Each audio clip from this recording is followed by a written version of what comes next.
little bit obvious that we use that bit of theme music to describe what could be described as a bit of a nightmare.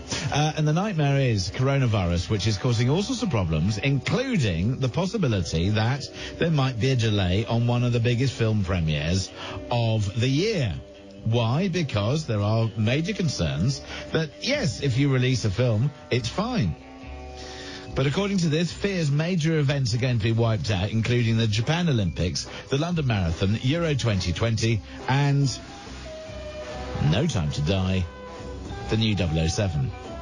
Could it really happen? Could that be avoided? Could it end up in a situation where we find a situation where it is cancelled? Well, I'm joined now by Van Gonner, film critic, who's going to give us some thoughts on this. Van, very good morning to you. Good morning to you as well, James. So, okay, James Bond, big movie franchise, big film premiere, and I have to declare my interest because it's being held at the Royal Albert Hall, where I am a trustee, and of course it's of great interest to us as to whether, no word yet, but this is one of the things that they might very well have to change the date of that premiere. It's always a possibility. Personally, I don't know if they'll do it or not. I think it is interesting that some things have already been shifted for Bond. They've noticeably scrapped what was planned to be a very big publicity campaign in China for it. They were getting the cast out there, they were getting the filmmakers out there, and for obvious reasons, they've scrapped that now. I don't know if they would actually go so far as to cancel the premiere, though, because it's Bond. It's about as big an institution as you could possibly get as far as British film goes. But then on the other hand, and this is what people have told me, is that it's less about whether there's a problem here in the UK, because I think people are taking a view that, look, coronavirus is here. Yes, some people may make a decision, and indeed we are seeing we're certainly seeing panic buying of things like hand wash. All the hand wash shelves are empty in any kind of supermarket. But other than that, people are generally getting, I suppose, you know, they're getting on with their lives. That having been said, James Bond fans, they have called for the global release of No Time to Die to be delayed because of the coronavirus outbreak.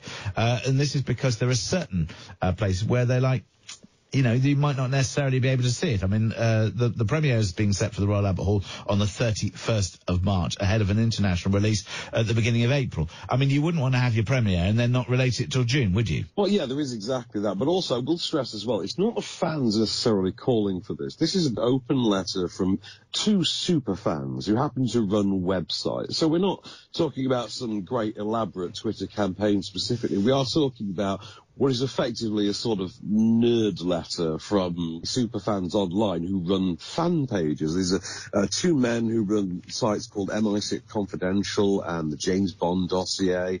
And, I mean, it's a stylized thing that's called No Time for Indecision. So it has been played up as being a little bit more sensationalist than it actually is. But then, of course, I suppose from a Bond perspective, to have noise and have people talking about it is actually giving more, I suppose, credibility to your film premiere on the basis of, look, it's going ahead, and it'll be, chances are, if it does go ahead, it'll be front page of every single newspaper. Well, the thing is as well, the letter that's out there, because you can actually read the open letter, it's freely online, it's a little bit, again, I hate to use the word sensationalist, but it posits a theory that the Albert Hall will have one person attended who happens to have the coronavirus. There'll be some sort of great contagion-like scenario in which there'll be an outbreak-level pandemic moment, like the movie theatre scene from Outbreak, where it all goes airborne, and the world will end because of this, which, again, seems incredibly speculative and nonsensical, but I don't know, if you're going to take that amount of time to dedicate yourself to what is effectively an outright publicised exercise in fan worship for a James Bond premiere, it's not outside the realm of credibility, really, is it? I mean, arguably, the Royal Albert Hall, or indeed any venue where there are people, that, you know, there are huge gatherings every single night of the year, and as a result of that, you know, if there is some kind of spread of it, whether it's a germ or a pandemic or something else, you know, we could all stay indoors, but I think that's probably not necessarily the advice that we've been given at the moment. That's the thing as well. Like I say, I mean, if the letter itself was more concerned with the practicality and logistics of, yes, but certain actors won't want to travel and things like that, and it'll ruin it, that almost makes more sense to me than, oh my God, we might replicate the movie theatre scene from Outbreak, which is just drivel. Okay, so if you were a percentage chance betting person, what would you say is the chance that the premiere goes ahead as planned? To be honest, at the rate that certain events are being cancelled at the moment, it's a 50-50 one, because we are getting things like tech conferences and things like that are being scrapped this week. Like I say, the Chinese publicity campaign has been shut down, but then again, a lot of film things have been. I would say this one, it could happen, it could not, but I wouldn't particularly bank on it.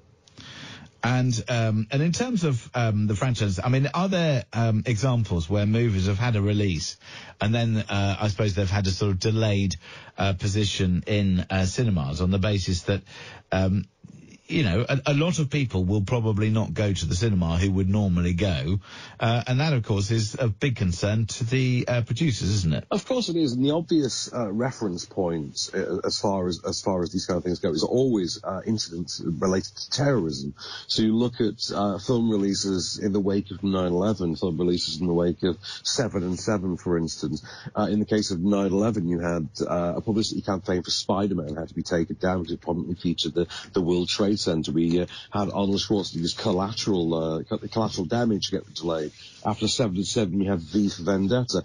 You shift these releases, usually it's for reasons of sensitivity. This would obviously be a very unique scenario that the claim is for, global pandemic reasons, but it has happened before. And true, but then on the other hand, the title couldn't be better for this, No Time to Die. It's a very fitting title, and I will point out the title's already ironic, considering it is the title of the longest Bond film to date. Yeah. And do we think it's going to be any good? Who knows with the Daniel Craig movie? I personally find they're so hit and miss. I think Skyfall's great. I think Spectre is garbage. I think Casino Royale is passable, and Quantum of Solace is drivel. Wow. Okay. So he's had more misses than hits then? I think, to be honest, a lot of it comes down to the fact that, for me personally, I don't find Daniel Craig a particularly enjoyable or engaging Bond, because for me that just simply isn't James Bond. That's a doorman in what's laughably called a Bond movie. It's closer to something like a Jason Bourne movie. Really? Oh, I quite enjoyed it. So who's your, I mean, obviously everybody has a favourite Bond. Who's yours? Academically, I think the best one's Sean Connery. I think the most enjoyable, though, was Pierce Brosnan. Pierce Brosnan?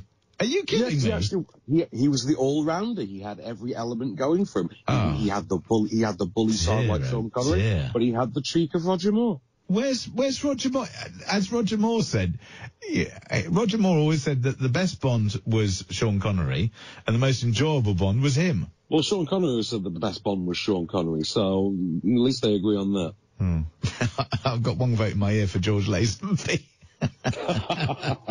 Not as bad as people think he is. No, he was all right. It was a good movie. That was a really good movie. I believe previously the longest one of these until recently. Right, there we go. Not sure I agree about the whole Pierce Brosnan thing. Anyway, Van, thank you very much indeed for joining me this morning. So that's Van Connor, film critic. No Time to Die. Will that be delayed?